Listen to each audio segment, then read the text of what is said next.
What's going on, guys? It's Brian from the Stub Club. And I'm Julia. And I'm Jennifer. And today we're talking about Hawkeye.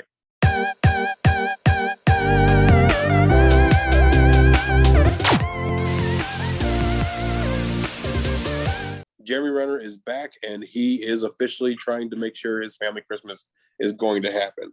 I'll be home for Christmas. I promise. The past has caught up with me. You're a Hawkeye. Who the hell are you? This is too dangerous. Holy shit! There are arrows more dangerous than that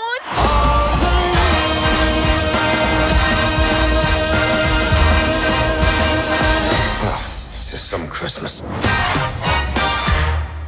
We're going to be doing reactions to the first two episodes that were released on November 24th. Most of the episodes that we're going to be doing is going to be part of our 25 Days of Disney. So, Julia, go ahead and go first.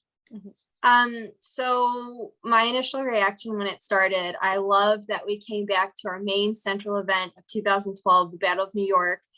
Marvel's been doing that a lot with after we had Endgame, and they're putting out all these Disney Plus mini series, and now we're getting into the new movies like Shang-Chi and Eternals. I like in the miniseries how we're going back to that reference point of 2012, like they did in Loki, and him going from there and then starting the Loki series. I like that they are showing the Battle of New York in 2012 from the perspective of a civilian. So we have Kate Bishop, so they're going off of the comics for Hawkeye.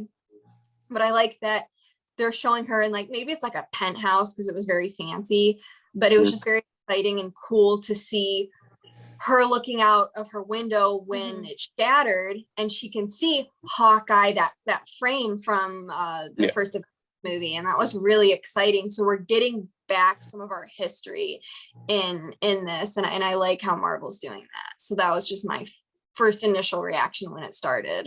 So with the first two episodes of the series, I'm going to give it the benefit of the doubt because this is what happened with WandaVision. This is what happened for me with Falcon Winter Soldier. They started off extremely slow for me. I thought it was a very slow burn. Interesting. I could tell what they're trying to do with this. They're trying to make it a very much a spy sort of thing, where he's being dragged back in to do another job that he doesn't want to do, but he has to. If I had to say what I really felt about it, I was really underwhelmed by how the story started. The really only good part about episode 2 was when he went LARPing to get his suit back. So that's what this is all about so far, is him getting back his Ronin suit. Other than that, though, it really has not grabbed my attention yet. WandaVision started off with that, but that was just because it was very odd. It was a very odd beginning to a TV series. It's very underwhelming for me so far. See, when I watched it, it actually grabbed my attention a lot. So it was kind of the opposite for me. However, I didn't fully have the background knowledge of how the comics goes with Hawkeye, but Kate Bishop, they take her from the comics, where I think Jennifer and I kind of reason had this assumption that it was going to be Hawkeye's daughter.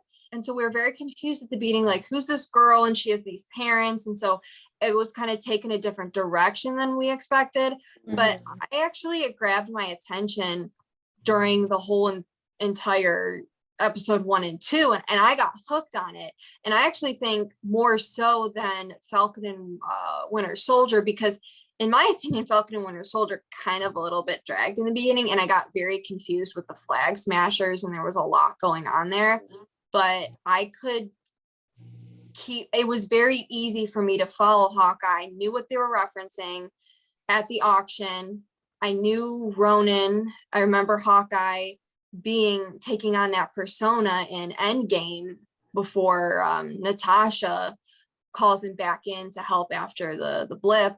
But I knew everything in it, and I like that. There's been times when even Jennifer and I, we did that review for Falcon and Winter Soldier. We're like, what the heck happened in this episode? Or there's things and characters we don't understand. But I do have to say with Hawkeye, fully understanding everything and following was a plus. Jennifer? Yeah. I will go off of what Julia was talking about. I really thought that the girl in this was supposed to be Hawkeye's daughter, because we saw that when they came back at the house, he was shooting arrows with his daughter. And so I like didn't read too much into this like beforehand, like to understand what's going on, because I want to be surprised. And I was just so thrown off. I'm like, well, wait a minute, maybe her dad had something to do with the Avengers, or maybe her dad had something to do with Hawkeye. Like, I didn't understand where it was going to all meet up.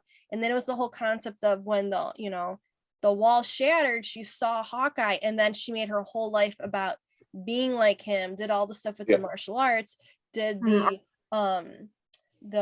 archery, all of that type of stuff. So the thing though is what's cool is you have a civilian that admired, you know, that hero, what she saw out her window in 2012, and made her life to be that way. Then now she's in college and she has all of these medals, all like she's like a pro at all of this. And so in a way, she is a mini Hawkeye, which I thought that was great. I felt like this was watching a movie. I liked how like it happened at the beginning of a movie where you're getting, you know, something's happening, but you're not really sure what, and it all goes into it.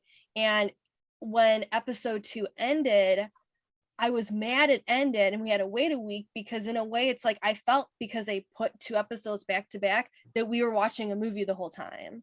They're like, our viewing got interrupted, we gotta wait a week. So I feel like they did a really good job of having these 2 really setting it up like a Hawkeye movie. I will admit, I thought the whole musical was stupid. Rogers the musical, that was so dumb. I thought it was a funny little gag, like a little funny reference. No, I thought it was stupid. Yeah. I do want to just comment one thing off of what Jennifer said, or actually just our reaction to it. I think what they're doing with this, so this random girl, the civilian, taking on and wanting to become Hawkeye, I think the concept, at least what I'm getting from it or predicting, is that they're trying to pass the torch. So clearly with a lot of we're seeing a lot of the Marvel characters again from the older films in these series. It's extending their story. They're making them die off. Right. They're extending some of the storylines we're getting from these Disney Plus series. I think from this one, they're trying to pass the torch of Hawkeye. He's not really fully into his game anymore. Look, he has a hearing aid, which they took from the comics of something blasted his ear. You did your research before this, because you're like, in the comics, in the comics. I did. So for anybody that doesn't know, they're trying their best to set up the Young Avengers or the New Avengers. Yeah. That's where I got that. There you go. They're trying to set up the New Avengers or the Young Avengers, which is where Ironheart comes in, Miss Marvel, stuff like that. Me personally, I guess, I if I'm being honest, probably the real reason why I'm not into this show too much yet is because I'm not a fan of Hawkeye.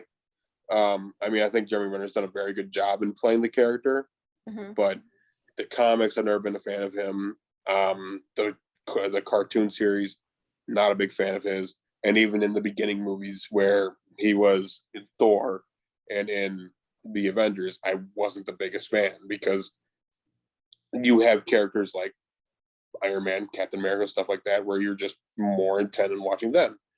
I think I'll probably have to watch this again, watch these 2 episodes. Then I'm obviously going to keep watching the series, but that's Christmas time, Brian. That's your favorite time of year. It's true. This is a Christmas story. So I love that. I love that it was Christmas in New York City, because I have a soft spot for that. I've been to New York City twice during the holiday season, and I was like, oh, there's Grand Central Station with the wreath. I've been there. I have a picture by there. So I don't know. I guess I just related to the setting, and I felt like it took me into that Christmas setting in New York City because I was there previously. So I liked it for that reason too.